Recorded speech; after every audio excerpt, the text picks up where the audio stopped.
Fakta baru, siswa SMP di Bandung dibully teman kelas, pihak sekolah masa bodoh. Update terbaru, video viral siswa SMP di Bandung dibully teman, ternyata pihak sekolah disebut masa bodoh. Hal tersebut setelah pengakuan dari salah satu keluarga dari siswa SMP dibully curhat ke akun @salmandoang pada Sabtu 19 November 2022. Dalam isi percakapan tersebut, pihak keluarga menilai sekolah tidak bereaksi terkait kasus pembulian alias masa bodoh. Sebelumnya, video bullying siswa SMP di Bandung mendadak viral di media sosial Twitter pada Sabtu 19 November 2022. Video yang beredar memperlihatkan aksi kekerasan yang dilakukan sejumlah siswa kepada salah satu siswa berujung membuatnya pingsan. Akun Twitter @salmandoang pertama kali mengunggah video berdurasi 21 detik tersebut. Bikin geram publik melihat video tersebut, terlihat siswa yang dibully dipasangkan helm lalu kepala ditendang. Selain dipukul menggunakan tangan, korban juga ditendang secara bertubi-tubi di bagian kepala yang berlapis helm hingga jatuh dari tempat duduknya dan pingsan. Sementara beberapa teman lainnya terlihat hanya menonton peristiwa tersebut. Pelaku terlihat seolah paling jago di kelasnya karena tak satu pun yang melerai. Bahkan seolah tak puas, pelaku masih menindih tubuh korban yang sudah pingsan dan jatuh ke lantai. Parahnya lagi, diduga peristiwa tersebut terjadi di dalam kelas dan jam belajar. Hal itu terlihat dari ruangan yang jadi tempat pembulian karena terdapat meja dan kursi belajar serta papan tulis, di mana diduga proses belajar baru selesai dilakukan atau jam kosong.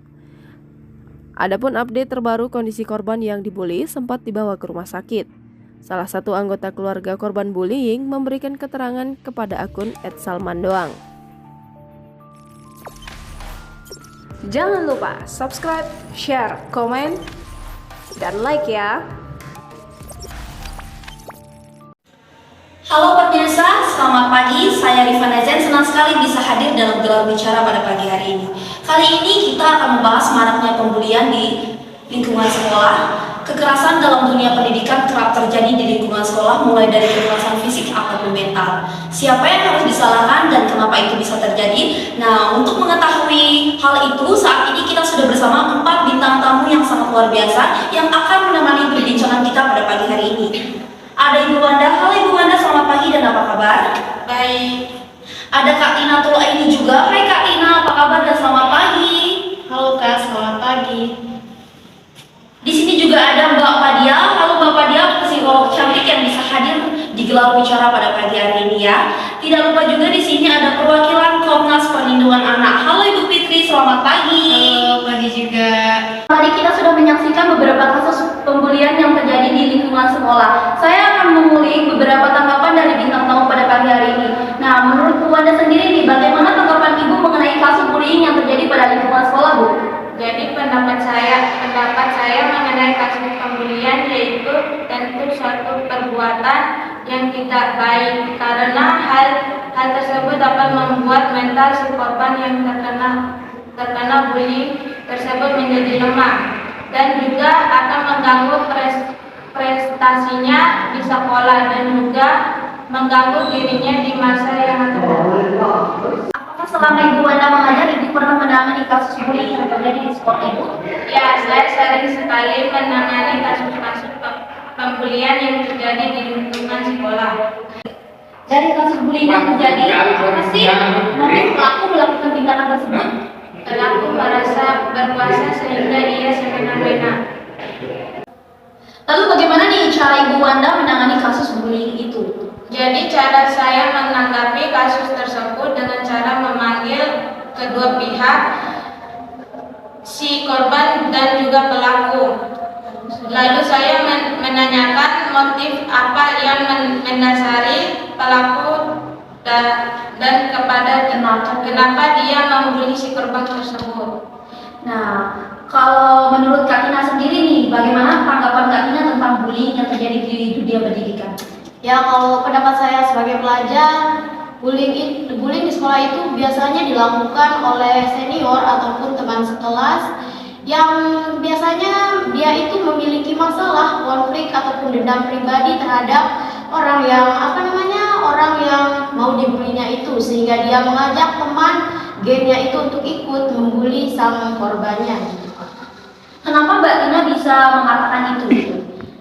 Ya Kak, saya mengatakan itu karena sejujurnya saya juga pernah menjadi korban bully gitu Kak. Dimana kasus bulian itu dilakukan oleh teman sekelas saya sendiri. Seperti itu ya. Tadi kan Kak Tina bilang pernah mengalami kasus bullying ya. Kalau boleh tahu kasus bullying seperti apa yang Kak Tina alami dan apakah bullying itu menimbulkan dampak pada Kak Tina sendiri? Untuk bully yang saya alami sendiri itu yang bukan mengarah ke kekerasan sih tepatnya Kak, tapi itu mengenai mental saya gitu. Iya, menurut saya juga lebih parah mental ya daripada fisik gitu. Ya kayak gimana ya, perlu saya ceritakan anunya apa gimana gitu Kak? Mungkin nanti kita bahas lebih lanjutnya lagi ya Kak. Kita mau mengalihkan pertanyaan-pertanyaan kepada bintang tamu yang lain dulu ya. Silakan. Nah, menurut Mbak Padia nih selaku psikolog yang bisa hadir dalam pagi hari ini, bagaimana sih pandangan Mbak Padia mengenai kasus-kasus bullying yang marak terjadi di sekolah? Menurut saya, perilaku bullying ini merupakan perilaku yang sangat tercela. Tidak seharusnya seorang pelajar melakukan penindasan atau bullying kepada temannya, karena sekolah merupakan tempat menimba ilmu bagi semua siswa.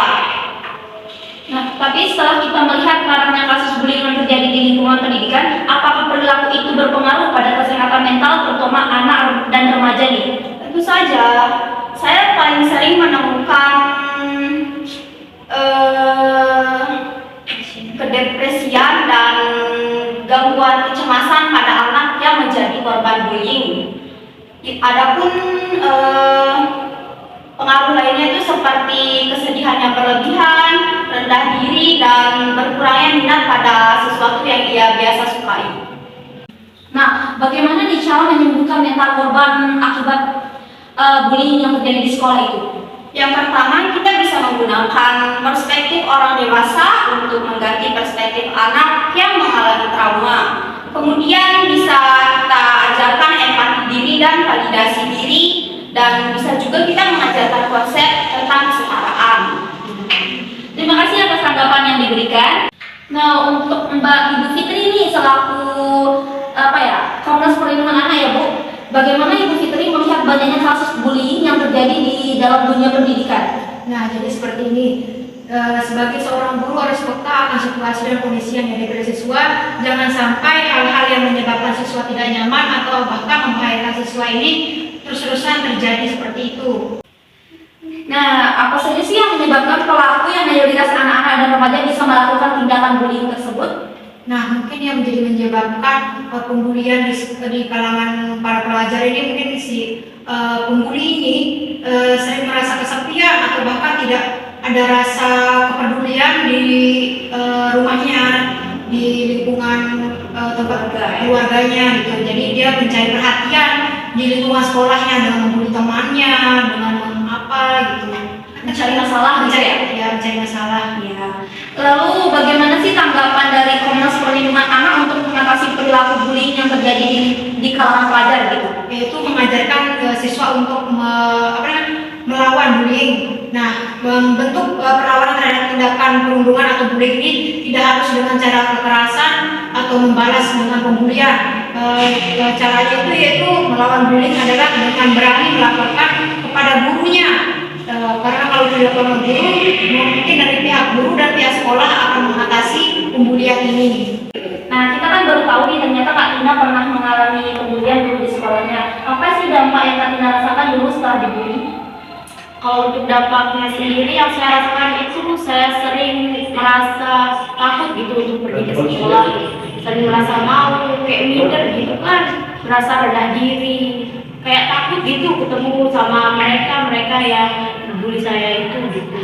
Jadi di kelas itu saya jadi pendiam, nggak pernah ngomong gitu. Saya itu sebenarnya orangnya pendiam, tapi gara-gara kejadian itu kayak berubah gitu, kayak bukan diri saya sendiri, saya jadi sosok yang pendiam, nggak banyak ngomong, takut berbaur sama orang gitu. Itulah Kak. Itu kan gara-gara pas pandemi itu kan kejadiannya terjadi pandemi. Terus kelas kita itu dibagi menjadi dua kan, ada yang kelas A dan kelas B, dan kebetulan saya itu berada di kelas B. Nah, teman-teman yang sering bareng sama saya, maksudnya kayak sahabat saya gitu, Mereka itu semuanya berada di kelas A, sedangkan saya sendiri berada di kelas B. Dan di kelas B itu isinya anak-anak cowok, kebanyakan anak-anak cowok yang kayak bandel-bandel gitu lah, gitu Pak. Nah, kalau boleh tahu sih bentuk pembulian yang Kak Tina alami pada saat itu apa sih? Kan tadi di awal saya udah bilang kan kalau mereka itu bulinya bukan dengan kekerasan, tapi marah pada mental saya gitu. Mereka itu bully saya kayak gimana saat saya duduk sendiri gitu. Di kata-kata itu tidak. Mereka kata-katain saya, mereka tiba-tiba datang kan gerombolan gitu. Itu ya anak-anak cowok itulah naruh Gimana membuli di meja saya itu mereka kumpul, terus mereka bilang kata-kata yang kayak menyakitkan gitu. Yang Sama semua pelakunya cowok, apa ada cewek juga? cowok semua gitu. Mereka ya kalau saya ingat Apakah pada saat itu Kak Tina bercerita pada sahabat-sahabat atau teman terdekat, ataupun juga orang tua atau guru gitu? enggak, saya sama sekali nggak pernah cerita apapun ke seseorang. Berarti Kak Tina pendam sendiri sampai saat ini. Sampai saat ini masih saya pendam dari sini. Jadi itu sedikit cerita dari Kak Tina dan beberapa tanggapan dari bintang tamu kita pada pagi hari ini. Sampai situ perbincangan kita pada pagi hari ini.